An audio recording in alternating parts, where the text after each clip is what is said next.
Hola, ¿qué tal? En este capítulo hablaremos de cómo los movimientos sociales y crisis políticas en Europa medieval sacudieron el mundo. Pues bien, para empezar, conoceremos cómo era Irlanda céltica en Europa y en el siglo IV. De aquí emerge la historia de la serpiente y la diosa. El clero reconoce el poder que el deseo sexual confería a las mujeres sobre los hombres. Trataron persistentemente de exorcizarlo, identificándolo como algo sagrado, donde las mujeres y el sexo se debían evitar plenamente. 40 años más tarde, con el Tercer Sínodo Laterano de 1179, la Iglesia intensificó sus ataques contra la sodomía, dirigiéndose simultáneamente contra los homosexuales y el sexo no procreativo. Por primera vez se condenó a la homosexualidad como algo no natural. Y boom, aparecen los movimientos heréticos, una doctrina dualista, aquellos que iban en contra de la Iglesia. Quienes la propagaban y creían en ella se consideraban herejes, eran castigados por la Santa Inquisición. Esta fue la gran oportunidad que tuvieron las mujeres para ser consideradas como iguales, con los mismos derechos, algo que no se encontraba en la Edad Media. Las mujeres comenzaron a liderar diferentes grupos de herejes.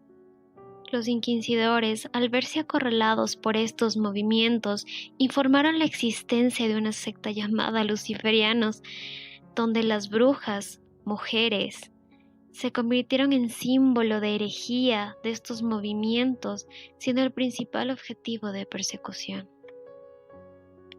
El pueblo, al sentirse oprimido, causan la revuelta campesina de 1323 a 1328. Estaban cansados de la opresión de la clase burguesa, donde artesanos, mujeres y niños salieron a defender sus derechos. Y las malas noticias llegaban. En 1348 aparece la epidemia más mortífera, una enfermedad terrible y desconocida que se propagó por toda Europa en pocos años y sembró la muerte y la destrucción por todo el continente. La peste negra, que mató entre un 30 y un 40% de la población europea, afectaba por igual a ricos y pobres, reyes o siervos. La posibilidad de una muerte repentina hacía que la gente no se preocupara por acatar las regulaciones sociales.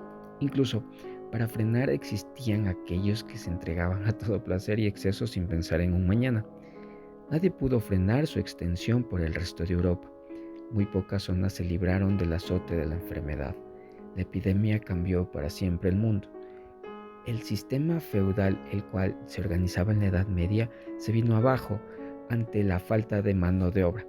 La autoridad de nobles y la iglesia decreció a favor del rey, que fue concentrando más poder. No solo la escasez de trabajo les dio el poder de decisión, sino que el espectáculo de empleadores compitiendo por sus servicios reforzó su propia valoración y borró siglos de degradación y sumisión.